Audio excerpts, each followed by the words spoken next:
Canviaries alguna de l'Erasmus? Com vau gestionar l'Erasmus tenint parella aquí? Per què vas fer un Erasmus? Com ho vas organitzar tot? Ho recomanes? Aniries a un altre lloc? Hola, soc la Farners, benvinguts i benvingudes a un altre vídeo del meu canal. Fa un mes vaig deixar una caixeta de preguntes d'una història d'Instagram i avui vinc a respondre-les. Així que poseu-vos còmodes, que comencem.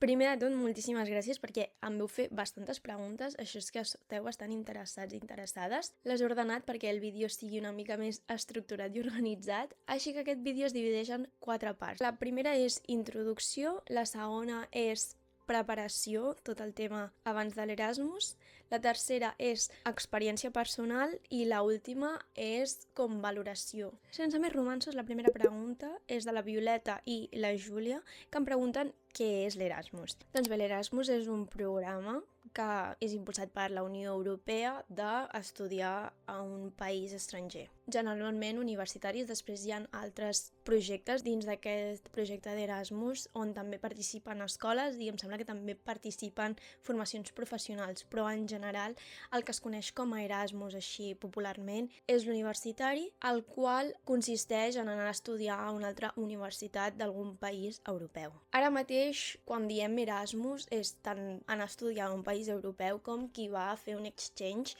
a altres països fora del continent. Podríem dir que ara és un concepte més generalitzat per dir anar a estudiar a fora. La següent pregunta és de cc.viu, que em pregunta què s'aprèn o per què serveix l'Erasmus. Des de la meva opinió personal, penso que s'aprèn si no has tingut l'oportunitat abans de poder-te independitzar, d'anar a viure fora, d'anar a estudiar fora, doncs aquest primer pas en aquesta nova realitat. També s'aprèn a sortir de la teva zona de confort. Crec que és un aprenentatge no tangible en el sentit que no és un aprenentatge purament acadèmic o un aprenentatge de teoritzar-lo. És un aprenentatge de la vida.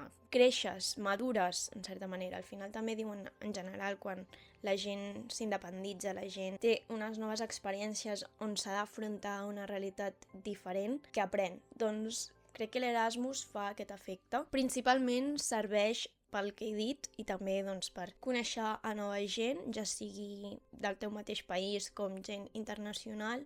També serveix per aprendre una llengua nova, una cultura nova, per veure també el funcionament acadèmic, el nivell, les matèries que es fan en el país de destinació que tu decideixes i al final també serveix per fer turisme. Ho recomanes? Jo ho recomano plenament. Penso que si et sorgeix l'oportunitat i tens ganes de fer-lo, s'ha de fer. I malgrat els tràngols que es passen a l'hora de preparar-lo, com imprevistos que et puguin sorgir, crec que al final és una experiència que si tu tenies ganes de fer i tens l'oportunitat de fer-ho, s'ha de fer. La següent pregunta és de la Irina. Tu pots triar la ciutat? Sí, tu pots triar la ciutat. De fet, quan tu t'apuntes, responent també a la link s./, el procés d'apuntar-se, si més no a la UAB, hi ha unes dates límits i normalment has de decidir els països que tu vols a l'octubre, que és quan s'obre una llista dins del CIA, que el CIA és com la plataforma per on tu pots consultar l'expedient, pots modificar la matrícula, pots sol·licitar un títol, convalidar, etc.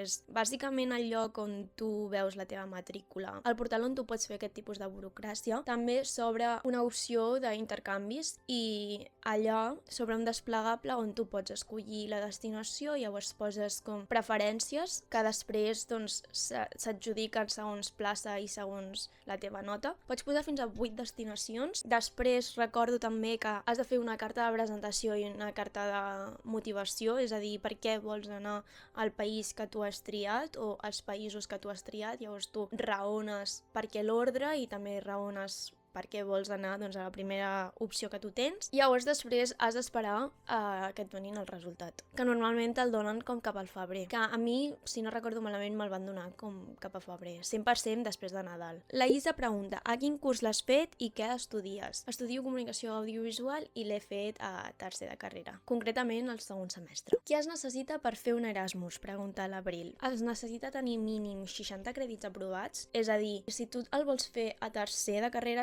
100% has de tenir tot el primer net, si no has d'optar ja a quart. I després, depèn de la destinació, et demanaran unes coses o et demanaran unes altres. Generalment, el que es demana és tenir el B2, que aquí enllaço amb la pregunta de la Berta, que em pregunta si s'ha de tenir el títol B2 per poder anar d'Erasmus. Com he dit, hi ha algunes destinacions que no te'l sol·liciten, potser sol·liciten un altre nivell d'idiomes. Per exemple, si vas a França, em sembla que et demanen el DELF, el A2. L'anglès em sembla que no te'l demanen. I en canvi, hi ha altres destinacions com Cagliari, a Sardenya, que no et demanen cap nivell. Si més no, l'any passat no demanen cap nivell. Crec que és una cosa també que van actualitzant. Per exemple, a Florència fins l'any passat no demanaven nivell d'italià, però en canvi aquest any, si tu volies fer classes en italià, havies de tenir un nivell que evidentment és lògic, però sí que és cert que l'italià per nosaltres és bastant fàcil d'entendre. Després les assignatures, tens els apunts, tens recursos als quals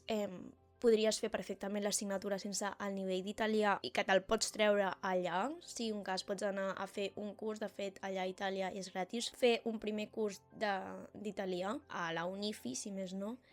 Així que no té massa sentit aquest requisit, perquè al final són posar pals a les rodes de l'Erasmus, o si més no, quan es fan els canvis s'han de fer amb antelació, perquè sí, a mi va ser un dels problemes que vaig tenir per fer durant la preparació de l'Erasmus, que de cop i volta va sorgir un nou reglament i per tant ens hem trobat que no podíem treure'ns aquest B1 que demanaven d'italià. Per tant, jo recomano que estigueu atents i atentes a les noves actualitzacions sobre els títols d'idiomes perquè et puguis treure els nivells amb antelació. La següent pregunta és de la Violeta i em pregunta com ho vas començar a organitzar tot. Vaig començar a organitzar tan bon punt em van dir que havia estat acceptada a la Universitat de Florència, perquè recorda que quan la teva universitat, en el meu cas la UAB, em va dir t'hem adjudicat aquesta plaça a la Universitat de Florència fins que la Universitat de Florència, la Universitat de Destí, no et confirma que tens la plaça, no hi vas. O sigui, la UAB et pot dir que et vas a un lloc, però si al final no tenen plaça en aquell lloc, no hi podràs anar. Un cop em van contactar i em van dir que ja tenia plaça. Com que jo anava també al segon semestre, tenia molt més temps que la gent que anava al primer o que anava tot el curs, però tot i així, el primer que vaig haver de fer va ser començar a mirar les assignatures, el pla d'estudis, que em pogués convalidar allà del curs que faltava amb les assignatures que es donaven aquell segon semestre. Va ser la pitjor etapa de tot el procés de l'Erasmus. Després ja vaig buscar pis. Més que res perquè has d'entregar el Learning Agreement, l'acord d'estudis, així que crec que és dels primers passos que 100% has de fer. En general, podria dir que ho vaig organitzar tot sobre la marxa, com quan els engranatges ja començaven a quadrar, saps? Com vas per passet. Primer has de fer l'acord d'estudis, després buscar pis, després vaig comprar els vols, la targeta sanitària, que ho hauríeu de fer tan bon punt decidiu marxar d'Erasmus, crec que caduca al cap de 2 anys. Per tant, si vosaltres l'any que ve voleu anar d'Erasmus, feu-vos-la ja, perquè després passen coses, imprevistos o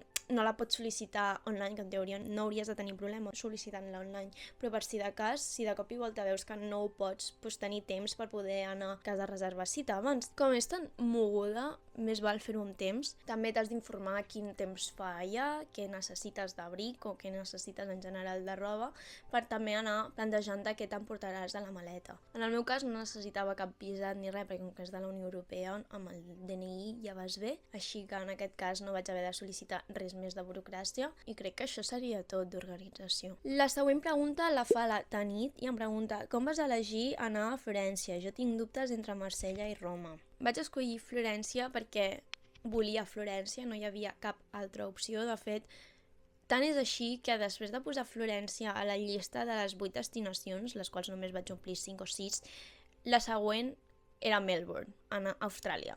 O sigui, no hi havia possibilitat de que no em toqués Florència, perquè si no, crec que no hauria pogut fer l'Erasmus, vull dir, és molt car. Vaig escollir Florència, crec que per 2 raons principals. La primera va ser perquè a quart d'ESO havíem d'anar de viatge de final de curs a Itàlia i passàvem per Florència, però no va poder ser perquè va haver el confinament, així que ens vam quedar amb les ganes d'anar a Itàlia. I la segona va ser perquè, com que no hi vam poder anar, vaig acabar fent un interrail l'estiu del 2023 amb una amiga meva, molt amiga meva de tota la vida, per Itàlia.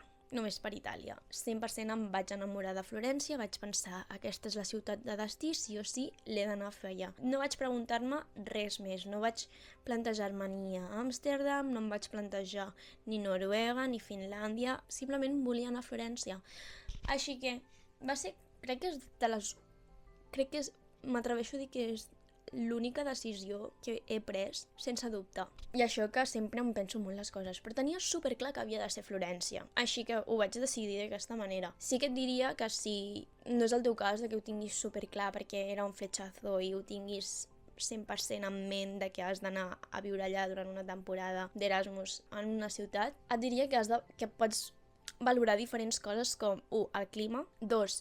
La cultura, és a dir, també una mica com la vida del carrer, la vida de la gent, l'ambient. 3. La ciutat, el país en general, si està millor o pitjor. 4.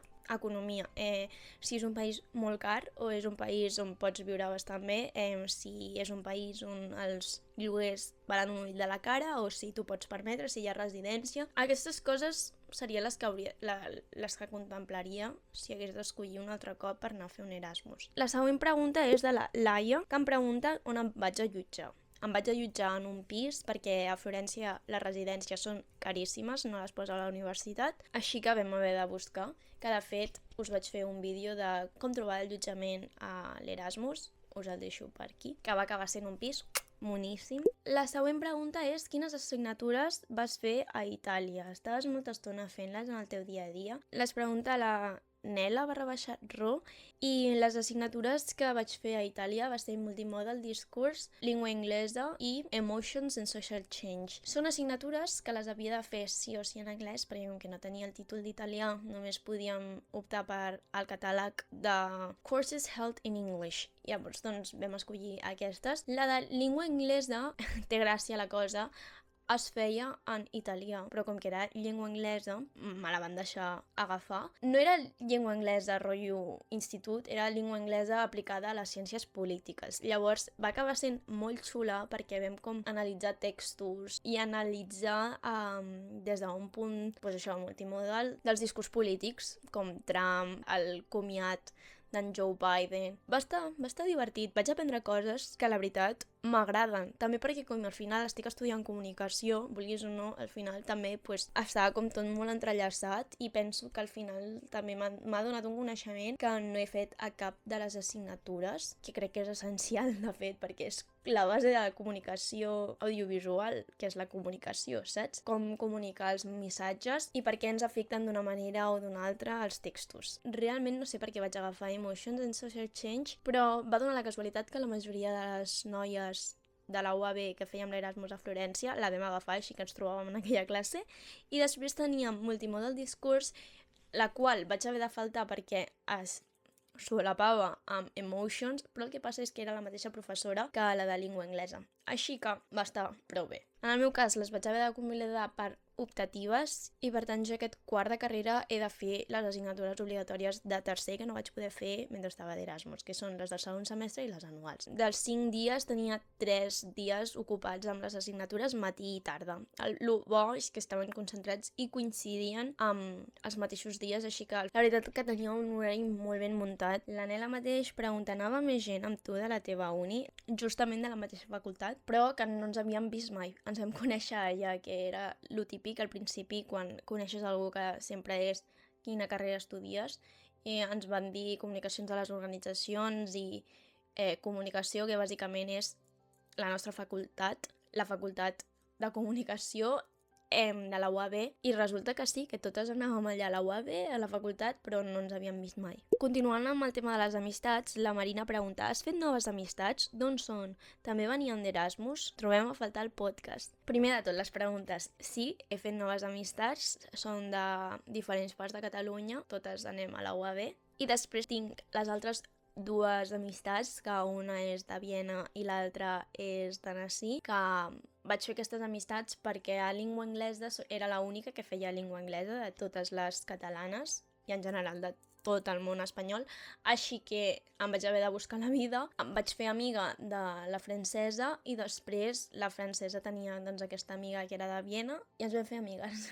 Merci per mencionar-me al podcast, perquè sí, vaig obrir-me fa ara ja un temps un podcast que es diu Poti Poti Podcast, perquè un poti poti és un mix de totes les coses i això era una mica el que representava el meu podcast, que parlava sobre els diferents temes que em poguessin sorgir, així com també temes en comú amb la gent que em seguiu. Ha estat una mica mort, però he tornat. L'altre dia vaig penjar el vídeo, la reflexió sobre les amistats, els 20, tornar a fer noves amistats, jo no sé fer amics, que si el voleu veure també està aquí a YouTube. La següent pregunta la fa la Maria Vinardell i pregunta com vau gestionar l'Erasmus tenint parella aquí. Gran pregunta, té 2 estrelles, li posaria 5 estrelles, crec que és la pregunta de l'Erasmus, si tens parella. A tothom que té parella, que s'ha anat d'Erasmus, dels primers comentaris és s'acaba aquí la relació. Totes les parelles que han trencat a l'Erasmus, ja siguin per cuernos al mateix Erasmus o per la distància, el que fos, són parelles que per X motiu no s'han pogut comunicar bé o potser la distància ha fet veure coses de la relació que no veien abans o coses de l'altra persona que no veien abans, que al final doncs ha portat a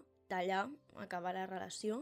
Però després també et diré que si tu tens molt clar que vols continuar amb aquella persona, que aquella persona doncs vols que sigui el teu company de vida, ho parlaràs i si ambdós voleu ser els companys de vida de cadascú, doncs fareu el possible, no?, per continuar sent-ho malgrat la distància. Vull dir, al final l'Erasmus també és una prova de foc per les parelles, perquè així, tant com per la persona que se'n va com per la persona que es queda, poden tenir temps com per pensar què és de la seva relació, què esperen de la seva relació. Evidentment es necessita molta comunicació. En el nostre cas vam gestionar la relació com vam poder, en el sentit que evidentment els nostres punts vitals durant aquests mesos eren molt diferents. La persona que es quedava més o menys la vida continuava igual, la persona que se n'anava té molts inputs nous, molta adaptació al lloc on està. I clar, des del meu punt de vista, que és de la persona que marxa, és normal que no sàpiga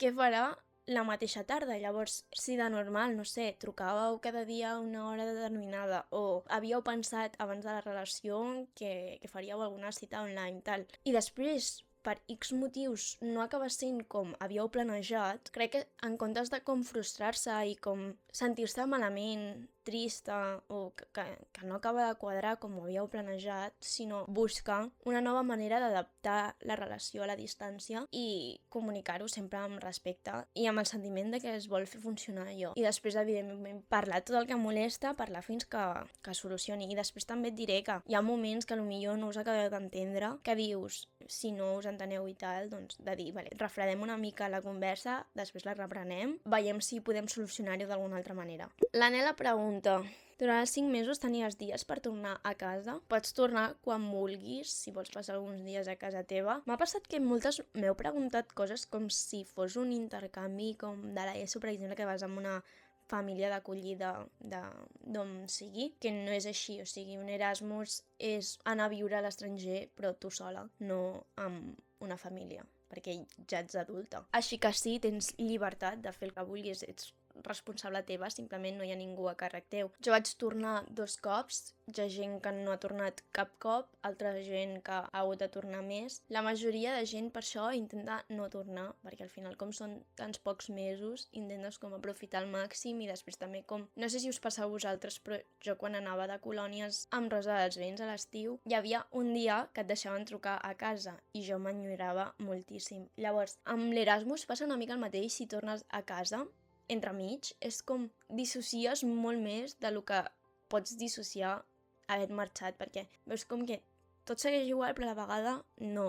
A vegades la quotidianitat continua passant i ha continuat desenvolupant-se sense tu, per tant, és una mica diferent, perquè hi ha converses així del dia a dia que tu t'has perdut i que d'aquestes converses potser han fet bromes internes o ha passat algunes coses que tu no has estat, per tant no les saps. I és una sensació una mica estranya, potser. També com que tota la vida que tu tens allà, que has creat d'Erasmus, com tu no la tenies abans de marxar, sents com que tens dos mons superdiferents i fins que no tornes a l'Erasmus no s'ajunten. Sabeu? Perquè les persones que estan a l'Erasmus només les has conegut en el context d'Erasmus, no les has conegut a la teva vida dia a dia. I fins que aquestes persones tampoc no tornin a casa seva, és com que només existeixen allà. O sigui, tot això com inconscientment, Jo recomano, sincerament, tornar el menys possible. La Sisi pregunta com lluitar contra els homesickness. Please, me'n vull anar d'Erasmus perquè em fa il·lu, però em fa por patir. Crec que un dels punts per no sentir tanta enyorança és tornar el menys possible, perquè quan tornes, després quan marxes, trobes més a faltar. Un altre també, al final, com que tenim mòbils, tenim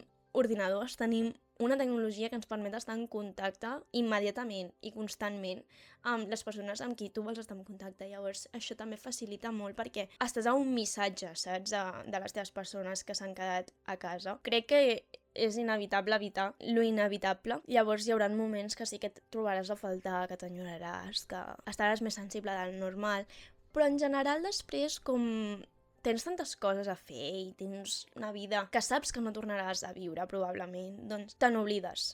És com a les colònies, que un cop entres dins la roda, te n'oblides la major part del temps. La següent pregunta és de la Bruna i pregunta què és el que més vas trobar a faltar de casa. Vaig trobar a faltar part de molts aliments i després, evidentment, de tant en tant trobar a faltar casa, no? Família, la meva parella, les meves amistats d'aquí, no? Els concerts. Jo reconec que vaig tenir FOMO de no poder ser al Cabro Rock, per exemple. Però bé, l'any que ve, més i millor. La Paula Molina torna a preguntar i pregunta què és el que més t'ha agradat d'estar fora de casa? A mi el que més m'ha agradat d'estar fora de casa és la independència, viure pel teu compte. Jo tinc moltes ganes d'independitzar-me, tinc moltes ganes de poder tenir la meva casa, la meva habitació, en plan, autogestionar-me jo. També perquè se't desenvolupa una faceta que tu a casa no se't desenvolupa si teniu unes dinàmiques molt establertes de fa molts anys. És xulo sentir-te responsable de tu mateixa, saps? Creixes també. M'ha agradat molt jugar a ser adulta, m'ha agradat molt viure a Florència, tenir el Duomo a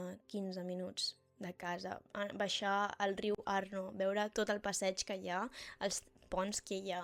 A mi m'ha agradat molt. Però el que més és aquest dia a dia autogestionat i adult, que algun dia espero tenir. La Bruna torna a preguntar: et va costar més marxar o tornar? Crec que tornar. Em va costar molt més tornar pel fet que quan tu marxes, una mica per descarte, perquè marxar em va costar menys. Marxar tenia molt clar que marxaria i tenia molt clar, és un procés molt més lent i que acceptes molt més abans i és com, vale, ho faré, ho faig i ja està, o sigui, és el que toca. En canvi, marxar és com, quan tu tens un somni molt gran, l'has complert, després és com, vale, ja està, o sigui, i ara què és el següent? Amb l'Erasmus em va passar una mica així el mateix, també perquè marxar suposava tornar a la vida d'abans, a sortir d'una bombolla que t'has creat durant aquests 5 mesos, perquè al final l'Erasmus és això, és una bombolla, vull dir, tens una beca que t'ajuda a poder pagar el teu pis, a poder abaratir el cost que comporta fer un Erasmus. Tu pots permetre a nivell acadèmic perquè encara estàs estudiant, saps? O sigui, és una bombolla. I tornar implica tornar a tenir, a retrocedir una mica, no? Ja deixes de jugar a ser adulta, has d'enfrontar tot el que la uni no t'ha acabat de solucionar a nivell burocràtic acadèmic, cosa que l'any següent has de com recuperar, que a mi això em feia una mica de muntanya perquè mai havia modificat abans el pla d'estudi. També fa com una mica de mandra tornar a la realitat, no? Però que han canviat moltes coses subtilment, saps? Com tu haver-te de tornar a incorporar, a mi em costa. I a mi és un procés, a mi tot el que és introduir-se, presentar-se, posar-se al dia a nivell social, a vegades em fa una mica de mandra. La meva amiga Naya em pregunta: canviaries alguna cosa de l'Erasmus? A grans trets, si no canviaria res. M'ha agradat molt l'experiència. Sí que diria que si hagués de tornar a fer un Erasmus, potser seria una mica més freda amb el pla d'estudis i pensava, si em surt més a compte anar a quart que no pas a tercer, anar a quart. Vull dir, no et moriràs per no anar-te'n d'Erasmus a tercer. Crec que si hagués de tornar a repetir-ho, si ho hagués de fer com abans i no hagués acabat anant a Florència, crec que el que canviaria és potser també com veure com és la vida de residència, perquè crec que és un Erasmus completament diferent. Tens una experiència diferent que en pis, perquè vulguis o no en pis, doncs si tens les teves amistats a l'altra punta de la ciutat, no és el mateix que tenir la residència que estigui al pis de dalt, saps? Però així en fred no canviaria res de l'Erasmus. I fins aquí les preguntes. Espero que us hagi agradat aquest vídeo, espero que us hagi pogut respondre les preguntes, espero que us hagin servit les meves respostes, em podeu seguir a les meves xarxes socials i ens veiem en el següent vídeo. Moltíssimes gràcies, adeu!